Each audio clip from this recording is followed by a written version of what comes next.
Hello, hello, hello. Welcome to another episode of the Dr. Kiki Ramsey Show. I'm your host, Dr. Kiki Ramsey, and I am so excited that you all are here today. I have something so important for us to talk about today. We're talking about the truth about meaningful work. And if you have been following me for any period of time, you know that I believe in workplace happiness. I believe that we all should be fulfilled. And if you can be fulfilled at work, then that's all the better. And our guest today is going to help us dig into it. He even wrote a book on meaningful work. So y'all are absolutely in for a treat right after this.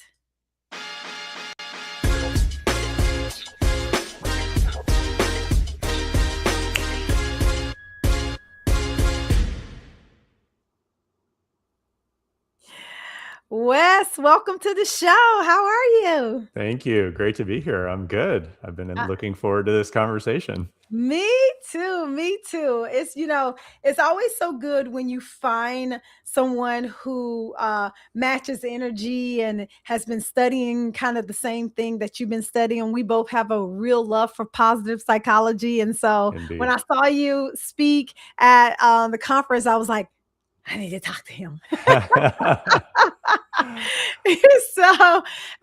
So yes, oh my God. So I'm so excited to have this very much needed conversation because it's real interesting out here in these streets, right? Like Mm, it's crazy when it comes to work nowadays. And your story about how you came to meaningful work was so interesting for me. But just give us a quick snapshot of who you are for the Dr. Kiki Ram fam, and then we're gonna ultimately get down deep into it.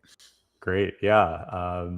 So I'm Wes Adams. I'm the CEO of SV Consulting Group. We're a positive psychology based firm, and we focus on leadership development, organizational design, and lots of other fun things. A lot more AI related work these days, which has been Yeah. really interesting to balance that with the human centered focus that we have. So.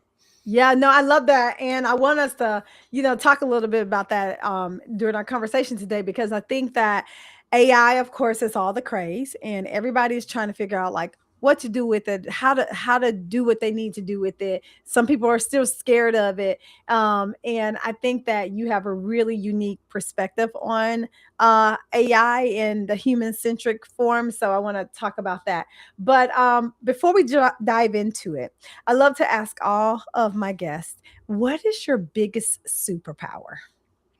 Oh, that's a great question. I've been thinking a lot this year. I mean, kind of along the lines of, AI, like what really matters? What are the human things that we should be focusing on that are kind of our unique advantages? And I think for me, the idea of or the practice of perspective taking is Mm, something that I really lean into, really being able to understand where other people in your network, on your team, are coming from, what matters to them, and meeting yeah. people where they're at.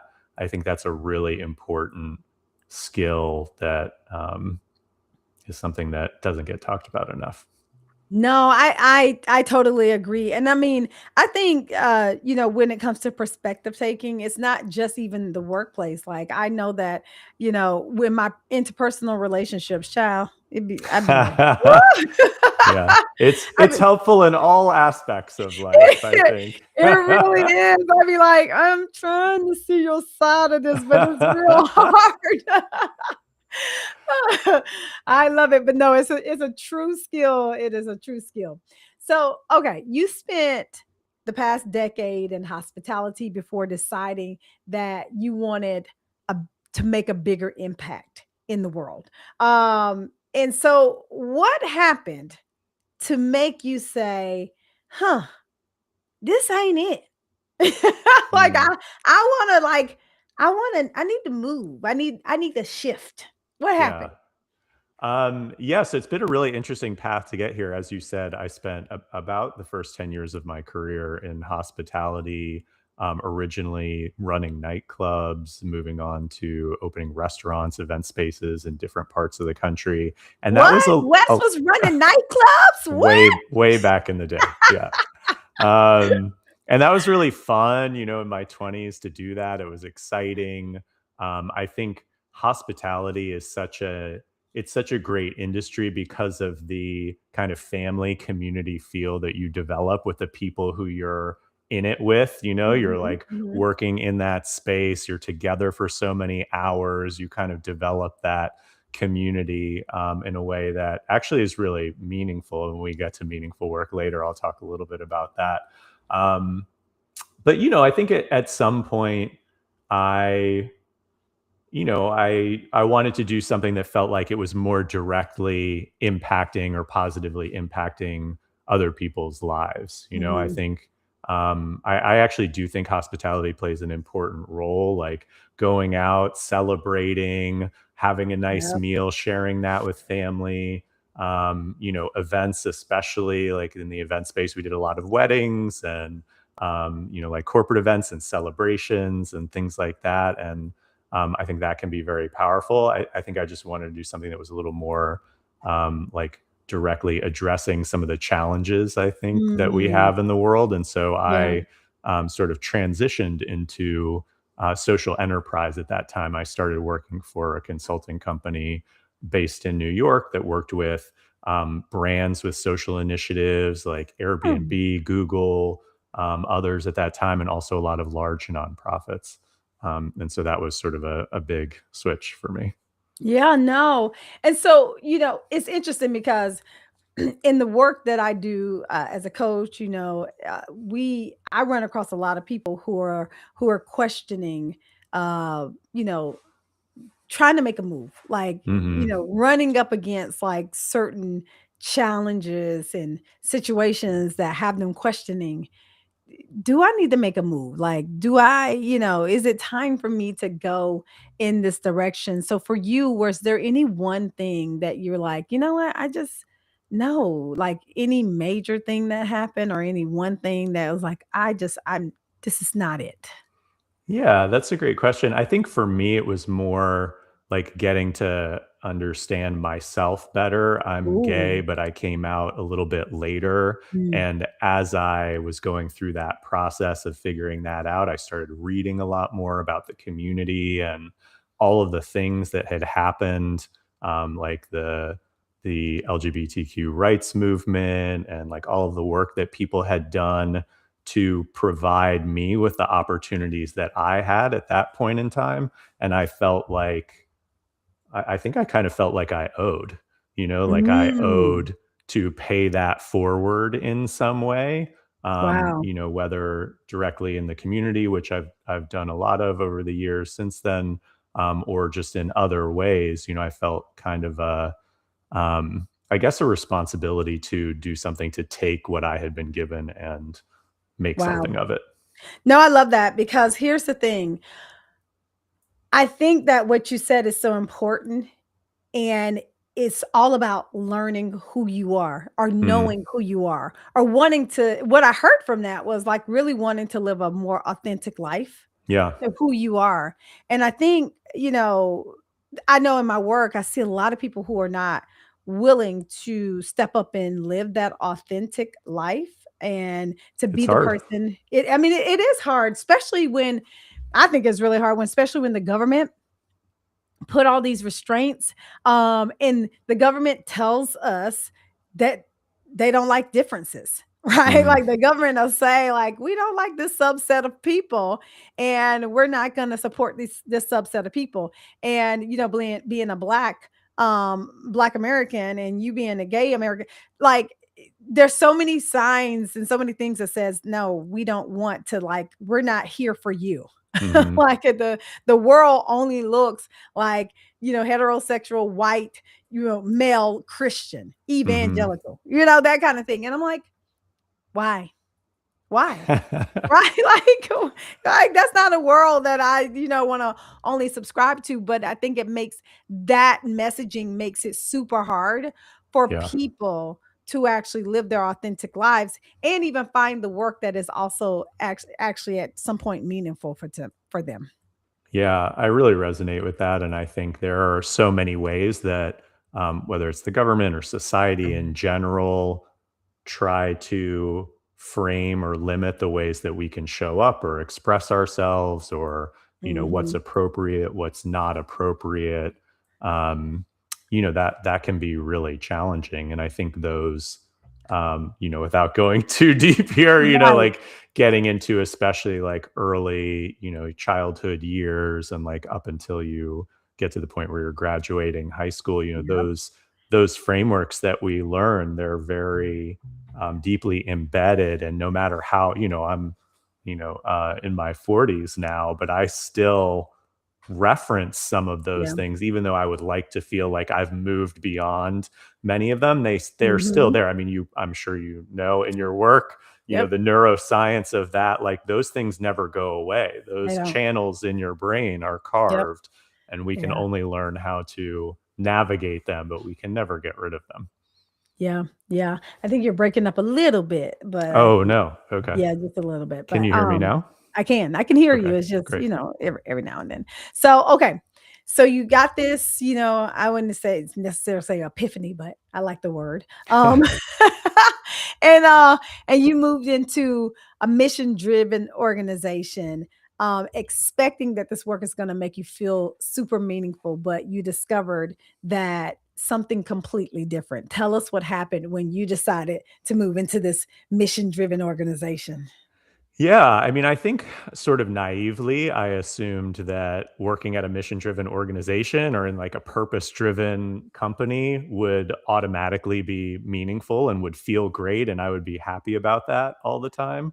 Mhm. And that, I think I had some incredible experiences where I worked, and it was great. But I certainly saw many mission driven organizations that we worked with that were, I would say, like, not necessarily great places to work. And my co-author and I write about this a little bit in the book.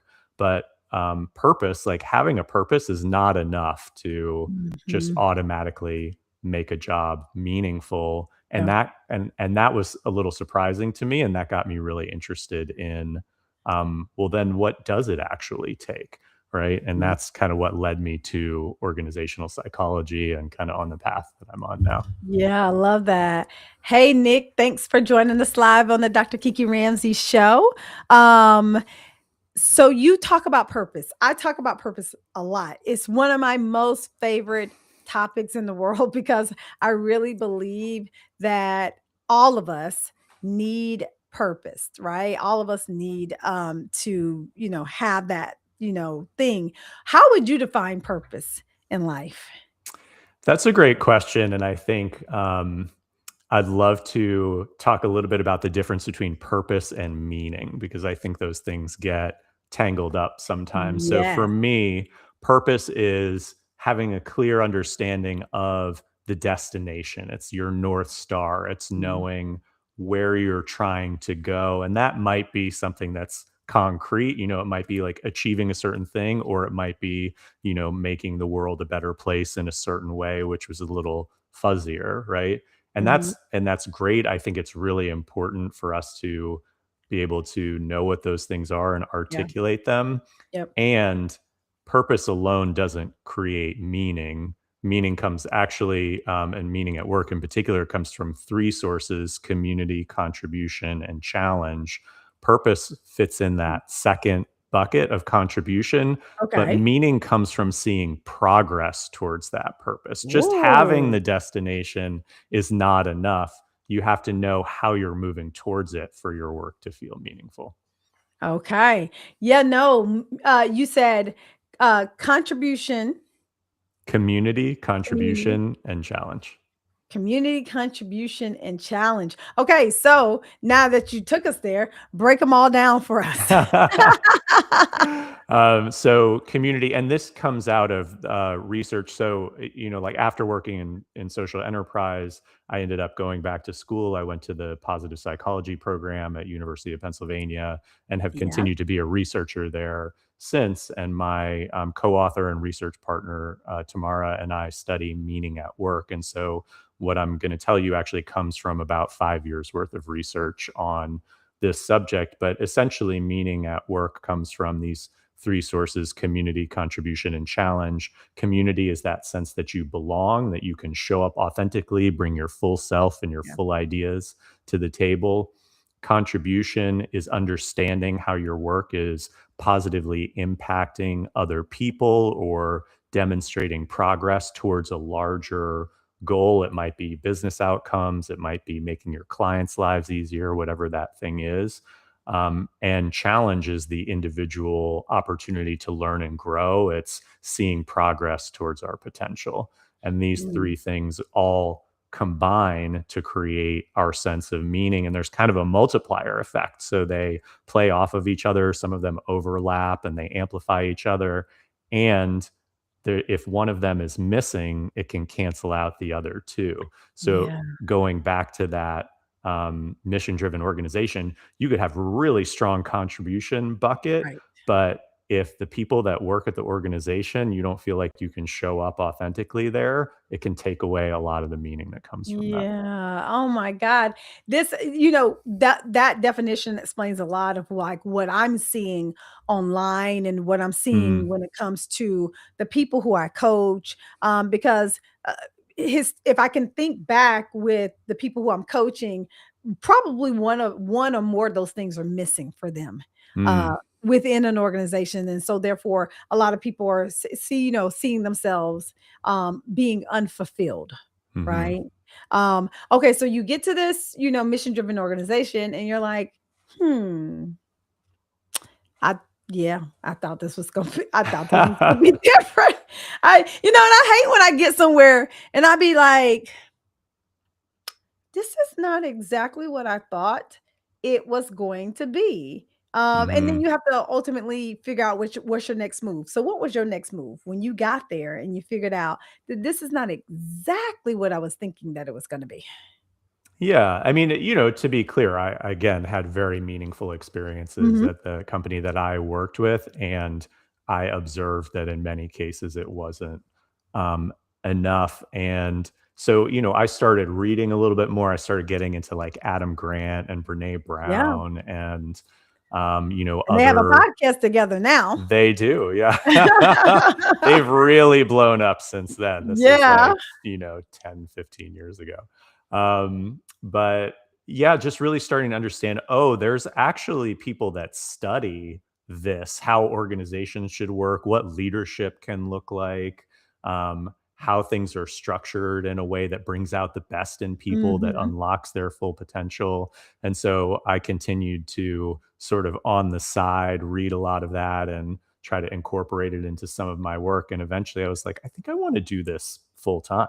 Like I Mm. really appreciate this approach. And it was something that for me as someone with more of an entrepreneurial background, I've been a part of starting and launching and growing a lot of different things over the years, but nobody ever took me aside and said, this is what it means to be a great leader, or this is how an organization should run. I just kind of tried to figure it out and I watched other people. And I don't think I learned like great lessons necessarily from that Mhm. process. So, Wow. yeah. Wow. So, but at some point, with all of your research, you decided to write a book, Hmm. right? And because I want to get into what does meaningful work really even look like, but tell us about why you decided to write the book, and then we'll jump into like what does it really mean to have meaningful work? Yeah, so Tamara and I met in grad school. We were both in the same class at University of Pennsylvania, and um, we just sort of connected right away. And we were both there for similar reasons, and started talking about all of the different experiences that we had, and like wanting to make work more meaningful for folks. And we ended up deciding to write our thesis together. And we did Oh, original research as part of that, interviewing leaders at different companies to understand how they were intentionally trying to make work meaningful for their teams. And that was sort of the Mhm. basis of our original study. And from there, we learned more about we focus particularly on leadership practices and organizational structures that create meaning. So a lot of Oh, people talk about, how do I find meaningful work, or how do I make work more meaningful for myself? And there's a fair amount of research on that, but there was very limited research on the role that leaders and organizations play in creating those conditions for people. And we yeah, suspected that that was actually a pretty big lever that wasn't it getting is. used. Yeah. No, it is so true because, as a matter of fact, me and my partner Chelsea were coaching a senior leadership team yesterday, and they were talking about the exact same thing because they're going through a lot of change management. But how do they help? As you're going through this change management process in the organization, Hmm. create meaning or smooth it out for per se for the employee. And it's not always a necessarily an easy thing to do, but I'm glad that you said that's the standpoint that you wrote the book from. So Hmm. I have two questions.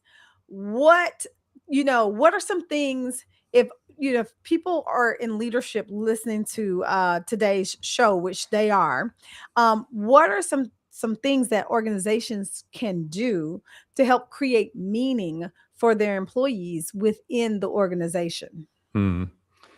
Yeah, those are great questions. And what we found in the research was that leaders, leadership practices, organizational structures account for about half of how meaningful an employee finds their Oh, work. So that's okay. actually it's a huge responsibility, but it's also Yeah. a huge opportunity for leaders to really accelerate performance, to give people motivation, to help them navigate change, uncertainty, Yeah. adapt to things like AI transformation and all of Mm, those things, right?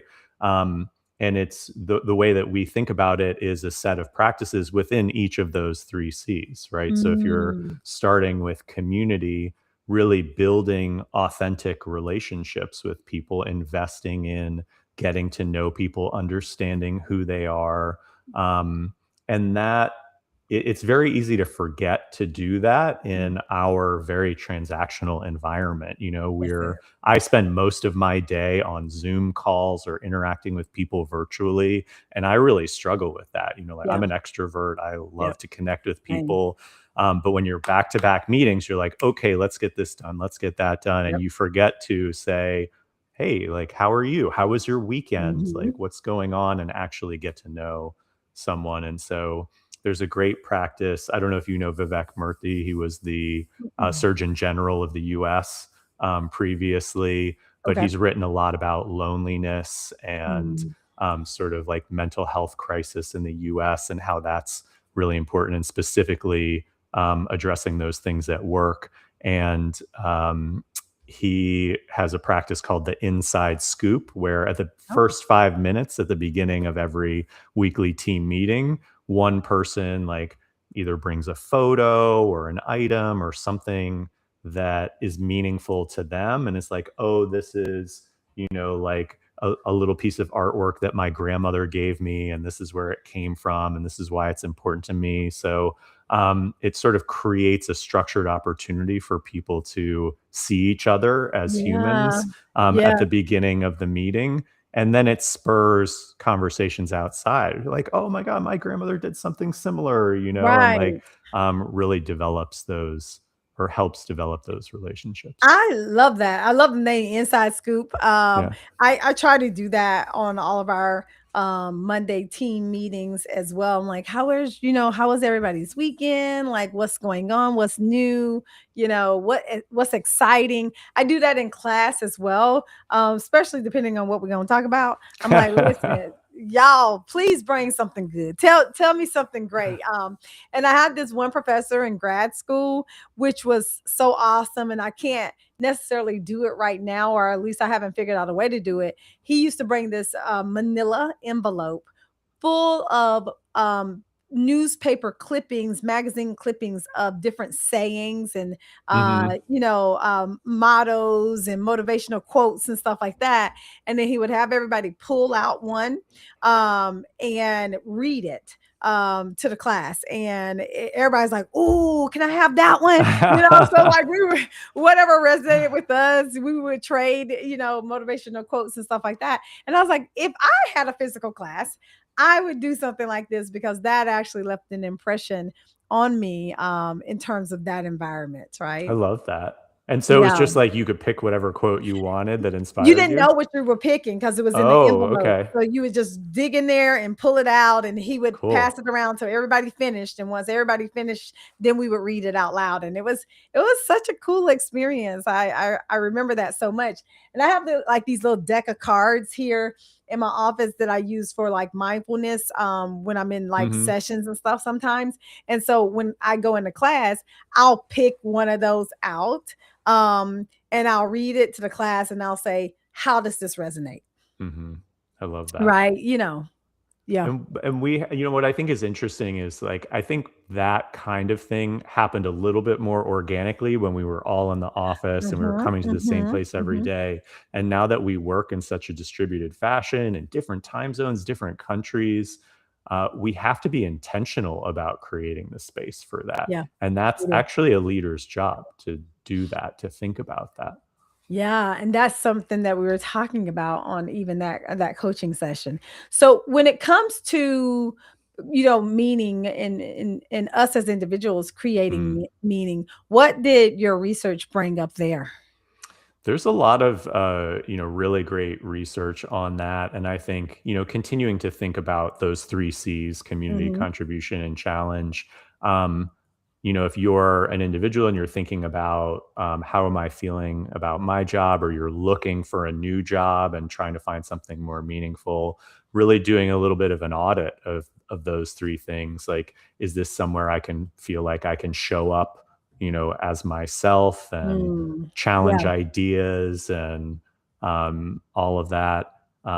Am I going to be able to see how I'm contributing? And is the thing that I'm contributing to, does it actually matter to me? Right. And Yeah. then finally, like, am I going to have the opportunity to learn and grow here? Is there a track, a trajectory for me to develop mastery in a certain thing or learn new skills? I think these are all really important Yeah. considerations.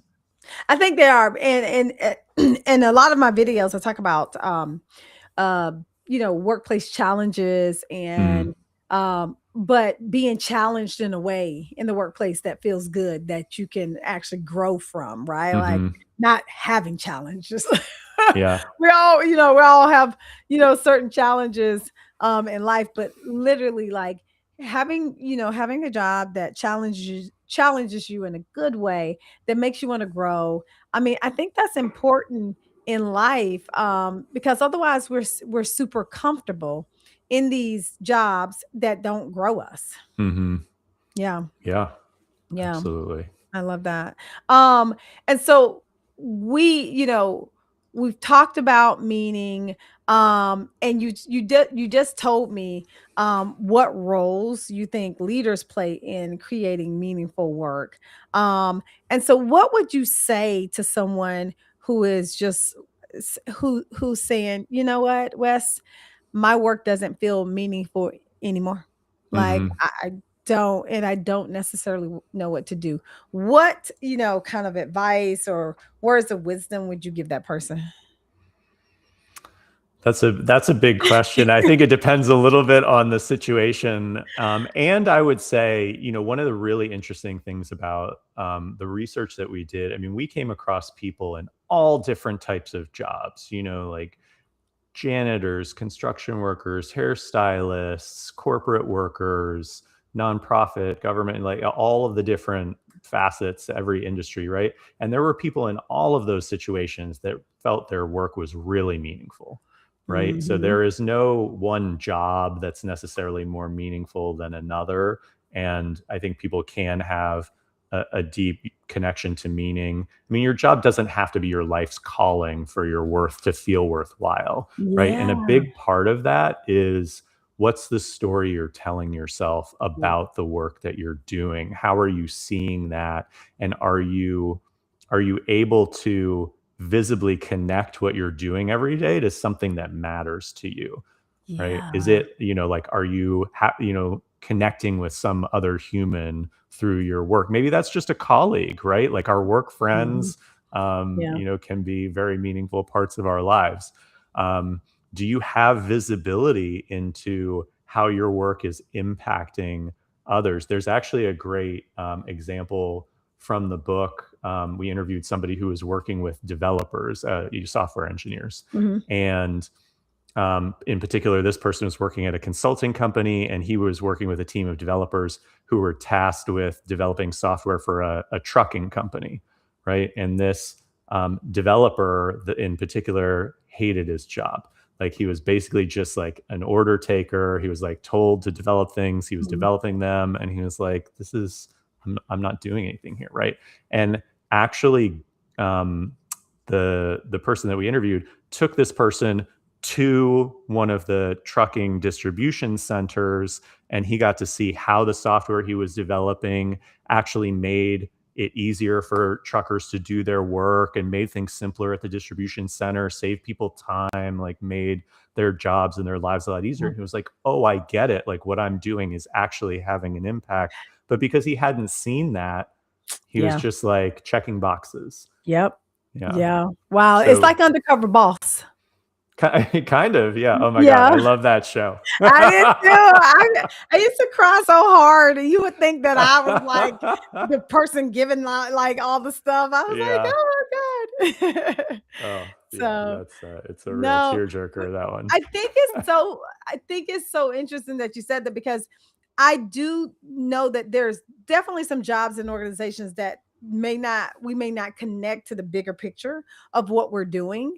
And when you can't connect it to that, it is hard to feel fulfilled. It's hard to feel meaning. It's hard to love your job. And I'm just wishing there were more ways that some people could, figure out or see visibly the bigger picture or how the work that they're doing in their organizations are connecting with the bigger Mm. picture. Yeah, I mean, Yeah. seeking out those stories yourself. I mean, for the leaders listening, telling Yeah. those stories, like bringing those people in, actively making those connections, little moments can go such a long way. Yeah. And so eventually, right, you transitioned out of that, that or those mission driven organizations to your Mm. own. What made you make that transition? It was sort of as I was going through the grad school program and learning about, all of this research and the opportunities um, there were for leaders to develop these skills. I just got excited about that. And I was like, I want to help people do this. And I was like, maybe I'll just try to do that, on my own and see Yeah. how that goes. Well, And here we are. yeah. And I was like, I don't Welcome to know. the I don't know world if of it'll work, but I'll entrepreneurship. give it a shot. Yeah. Right. Oh my God. And so as we're closing up here, like what successes have you seen in your own business when you talk about meaning or you help organizations go through meaningful change? I think what's really interesting is, there have been, so many beautiful moments over the last several years doing this work. And I think some of the most meaningful to me have been when I've given somebody a practice or a tool to use, and I'm Mhm. saying to a leader, I don't care if you believe in what I'm selling you, like I don't care if Mhm. you think work should be meaningful or not, but I'd like you to try this over the next couple of weeks, right? I'd like you to try asking people how their weekend was and then actually paying attention to the answer and asking some follow-up questions about like what they did that they enjoyed and see Mhm. what happens, right? And Mm. actually doing these things and the sense of connection that it creates and also how it facilitates work and people's motivation and all of those sorts of things ends up changing people's minds Yeah. late, in a significant way Yeah. down the road. And I think that's amazing to see. I love that. I love it. I love it. I love it. So, what is one final message you would leave with the Dr. Kiki Ram fam about the truth about meaningful work? I would say take a step back and look at the story that you're telling yourself about your job. What are you saying to yourself about that? And is there another way that you could look at it that might be more productive or more meaningful to you? I love that. Thank you so much, friend, for being on the show today. I Thank have you for having me. enjoyed you so much. So, all right, family, you heard it right here. Wes has told you what meaningful work is. And before we hop out of here, Wes, how can people get in touch with you? What do you have going on so that the family can contact you? Oh, thank you for asking. You can check out SV Consulting Group at svcg.co. And if you're interested in getting a copy of Meaningful Work, you can go to makeworkmeaningful.com. And there are also lots of tools and resources and even an assessment that you can take to see how you're doing with your own meaning at work. I love that. So go on Wes's website, get his book, take the assessment, see how meaningful work is to you or is not to you. Um, and let's try to make some more meaning. You all, as always, I thank you for tuning in to the show. If you enjoyed this episode, please share it with somebody who you care about, share it with somebody who you don't care about because they might need meaningful work too. And like and subscribe to our channel. And as always, you have the opportunity to go out there and create your own happiness. So go out there and get you some. Peace until next, y'all.